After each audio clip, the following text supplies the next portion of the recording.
मित्रों नमस्कार। विगत दिनों ऐसा क्या हुआ कि भारतीय जनता पार्टी को राहुल गांधी के खिलाफ इतना बड़ा मोर्चा खोलना पड़ा? दोस्तों, किन कारणों से भारतीय जनता पार्टी राहुल गांधी से डरी? दोस्तों, वो भारतीय जनता पार्टी जो लगातार हर चुनाव दर चुनाव ये दावा करती थी, राहुल गांधी का मजाक उड़ाती थी कि राहुल गांधी का चुनाव प्रचार करने से सबसे ज्यादा फायदा भारतीय जनता पार्टी को होता है। राहुल गांधी का मजाक भारतीय जनता पार्टी यह कहकर उड़ाया करती थी कि भारतीय जनता पार्टी के राहुल गांधी स्टार प्रचारक हैं, जहां जहां जाएंगे कांग्रेस पार्टी का बंटाधार करेंगे।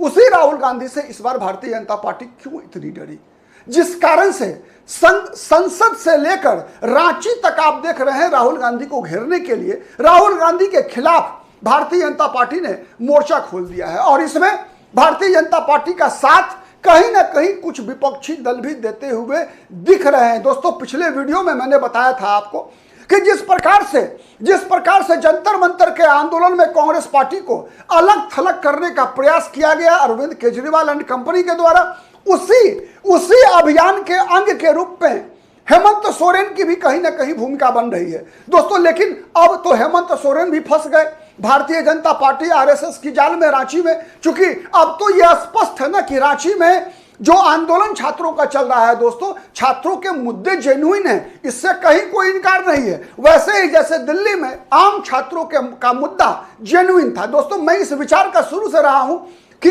किसी भी आंदोलन में, प्राय अधिकतर आंदोलन में देखा गया है कि जो मुख्य मुद्दे होते हैं, जो मूल मुद्दे होते हैं, उस पर कहीं ना कहीं अराजक तत्व कब्जा करने का प्रयास करते हैं। तो जिस प्रकार से एक तबका दिल्ली में नीट एस्पिरेंट छात्रों के मुद्दे को जिस प्रकार से हाईजैक करने का प्रयास किया, दोस्तों, वैसा ही खबर अब रांची से भी निकल कर आ रहा है। रांची से निकल कर आ रहा है दोस्तों कि हेमंत सोरेन की सरकार और छात्र संगठनों के बीच समझौता होने के आसार नहीं है। आर पार की लड़ाई होनी है और यह आर पार के लड़ाई की व्यूह रचना की गई है केवल और केवल राहुल गांधी के खिलाफ मोर्चाबंदी के लिए। वो सरकार जो फंसे हुए थे दिल्ली में पुलिस या कार्रवाई के बाद, अब उसको बचने का मौका मिल गया है रांची से।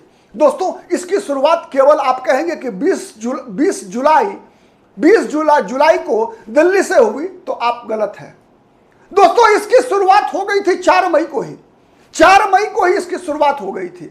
और 4 मई के बाद जिस प्रकार की घटनाएं कई देश के अंदर घटी, दोस्तों, इसी से लगातार राहुल गांधी मजबूत हो रहे थे, विपक्ष मजबूत हो रहा था भारत में।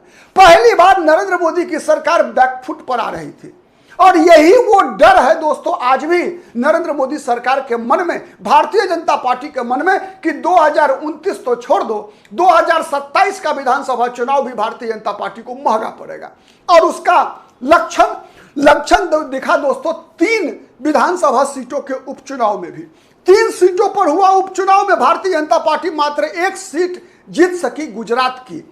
2 विधानसभा सीट भारतीय जनता पार्टी मध्य प्रदेश में दतिया, और अपने राष्ट्रीय अध्यक्ष नितिन नवीन की सीट बांकीपुर भारतीय जनता पार्टी हार गई। दोस्तों, जैसा मैंने कहा 4 मई को इसकी शुरुआत हुई थी। 4 मई को क्या हुआ था? भारतीय जनता पार्टी ने खूब ढोल नगारा बजाया था, इसलिए कि भारतीय जनता पार्टी को भी ऐतिहासिक सफलता मिली थी। इस बात से कहीं कोई इनकार नहीं है। बीजेपी को पश्चिम बंगाल में सरकार बनाने का मौका मिला, इस बात में कहीं कोई दो मत नहीं है कि भारतीय जनता पार्टी के लिए वो ऐतिहासिक उपलब्धि थी। भारतीय जनता पार्टी की जिस प्रकार से सरकार बनी असम में, भारतीय जनता पार्टी के लिए राजनीतिक तौर पर बड़ी उपलब्धि थी। भारतीय जनता पार्टी के 3 एमएलए केरल विधानसभा के लिए पहली बार चुने गए। दोस्तों, पहली बार भारतीय जनता पार्टी के 3 एमएलए केरल में चुने गए, भारतीय जनता पार्टी के लिए ऐतिहासिक उपलब्धि थी। और वो तीनों एमएलए दोस्तों भारतीय जनता पार्टी के वरिष्ठ नेता हैं। ये 3 विधायक ऐसे हैं जो 13 विधायकों पर भारी पड़ने वाले हैं। वी मुरलीधरन, राजीव चंद्रशेखर जैसे विधायक हैं जब केरल विधानसभा में होते हैं दोस्तों। तो अभी आपने देखा जब दिल्ली में छात्र आंदोलन चल रहा था दोस्तों, वो उसी दौरान भारतीय जनता युवा मोर्चा और अखिल भारतीय विद्यार्थी परिषद के कार्यकर्ताओं ने केरल में भी सचिवालय का घेराव किया। और घेराव कितना सफल रहा बताने की आवश्यकता नहीं है। खैर, हम आते हैं कांग्रेस की सफलता पर। दोस्तों, 4 मई को भारतीय जनता पार्टी की असम और पश्चिम बंगाल की जो विजय थी, वो विजय ऐतिहासिक थी, लेकिन इस ऐतिहासिक विजय के चक्कर में कांग्रेस की सफलता ढक गई। केरल में 10 वर्षों के बाद कांग्रेस सत्ता में वापसी करने में कामयाब रही। वीडी सतीशन वहां मुख्यमंत्री बने दोस्तों। 10 साल से वामपंथियों की सरकार थी, उस सरकार को कांग्रेस पार्टी अपदस्थ करने में सफल रही, तो कांग्रेस पार्टी के लिए एक बड़ी सफलता थी। कांग्रेस पार्टी के लिए दूसरी बड़ी सफलता थी दोस्तों, जहां भारतीय जनता पार्टी को पश्चिम बंगाल में सरकार बनाने का मौका मिला, वहीं राहुल गांधी के रास्ते का एक कांटा ममता बनर्जी राहुल गांधी के रास्ते से हट चुकी थी। आप कहेंगे कांटा क्यों? दोस्तों 2024 का लोकसभा चुनाव और उससे पहले का 6 महीना आप याद कर लीजिए। राहुल गांधी के रास्ते में जितने कांटे बिछाए गए, वो कांटे बिछाने वाले लोगों में 2 नाम सबसे ऊपर थे। एक ममता बनर्जी, दूसरा अरविंद केजरीवाल। दोस्तों दिल्ली में जो बैठक हुई थी, अंतिम बैठक हुई थी लोकसभा चुनाव से पहले इंडिया गठबंधन की, वो बैठक याद कीजिए दोस्तों। राहुल गांधी के रास्ते में कितना बड़ा कांटा बिछाने का प्रयास ममता बनर्जी और अरविंद केजरीवाल ने किया था। तब जब घोषणा की थी कि मल्लिकार्जुन खड़गे को हमें प्रधानमंत्री पद का उम्मीदवार बना देना चाहिए, दोस्तों पूरा नैरेटिव बदल दिया था अरविंद केजरीवाल ममता बनर्जी ने राहुल गांधी के खिलाफ।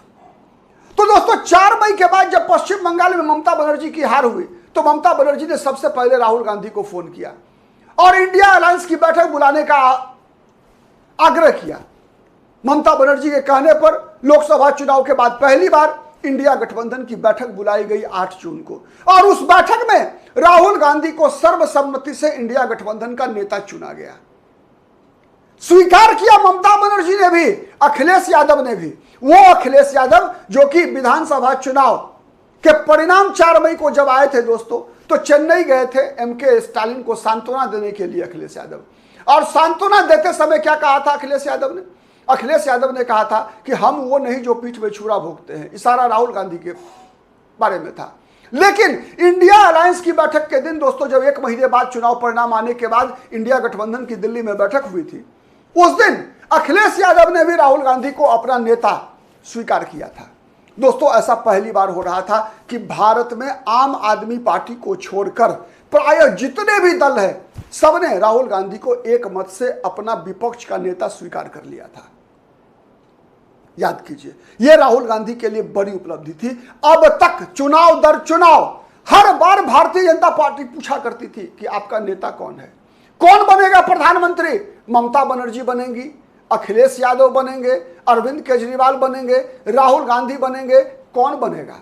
पहली बार ऐसा हुआ था दोस्तों 8 जून को, जब यह तय हुआ था कि Rahul Gandhi will be our leader. Mamata Banerjee का स्टेटमेंट है ये कि Rahul Gandhi will be our leader. ये कांग्रेस पार्टी के लिए राहुल गांधी की बड़ी विजय थी दोस्तों।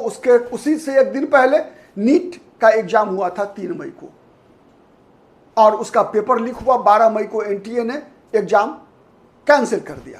उसके बाद पूरे देश भर में कांग्रेस, युवा कांग्रेस, एनएसयूआई ने आंदोलन किया दोस्तों। सीजेपी तो 6 जून को आई। 6 जून को, तब जब इंडिया गठबंधन की बैठक का डेट फिक्स हो चुका था, 8 जून को बैठक होगी। केवल अकेले अरविंद केजरीवाल लड़ रहे थे राहुल गांधी से, इंडिया अलायंस से। राहुल गांधी के अभियान को कमजोर करने के लिए अरविंद केजरीवाल सीजेपी को लेकर आए थे, मैंने पहले भी बताया था दोस्तों। इस दौरान क्या क्या हुआ आप देखिए, इस दौरान क्या क्या हुआ विगत 4 महीने के अंदर। विगत 4 महीनों के अंदर दोस्तों ईरान, इजराइल, अमेरिका का वॉर हुआ। परिणाम क्या हुआ उसका? परिणाम हुआ भारत में घरेलू गैस सिलेंडर के लिए अफरा तफरी। भारत में पेट्रोल डीजल के लिए लाइन लगना शुरू हुआ पेट्रोल पंपों पर, इसके दाम बढ़े। परिणाम उसके आगे क्या हुआ? उसके आगे खतरा मंडरा रहा है दोस्तों आर्थिक मंदी का, निजी क्षेत्र में रोजगार के जाने का। और ये सब ऐसी परिस्थितियां हैं दोस्तों जिसका 2029 के लोकसभा चुनाव में बड़ा इंपैक्ट होने वाला है। और जब पेपर लीक की खबरें दोस्तों जगह जगह से आने लगी, तो माना यह जाने लगा कि इसके पीछे कहीं ना कहीं सरकार की भूमिका है, कहीं ना कहीं भारतीय जनता पार्टी की बड़ी भूमिका है। यह एक माहौल बनने लगा दोस्तों। राजनीति में चुनाव जीते जाते हैं नैरेटिव पर, सच्चाई का अंश कुछ होता है, बड़ी भूमिका होती है नैरेटिव का। दोस्तों 2014 में जब कांग्रेस पार्टी मात्र 44 सीटों पर सिमटी थी, तो जिन कारणों से कांग्रेस 44 पर आई थी दोस्तों, उसमें था 2G का मामला। क्या हुआ 2G में?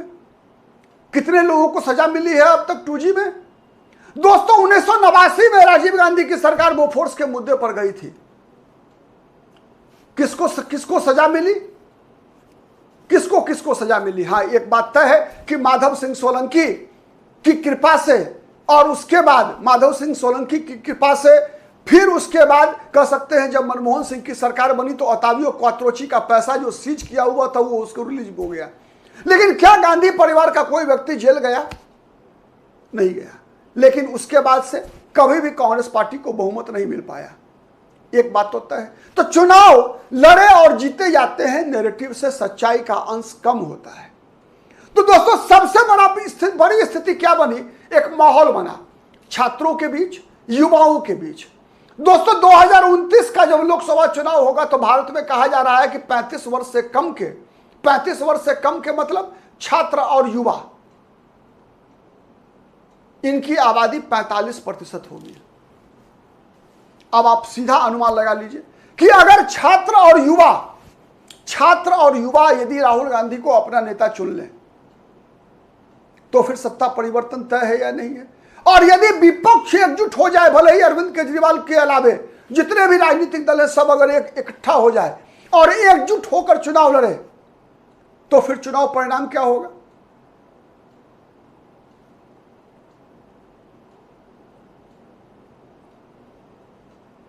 इसका मतलब क्या है?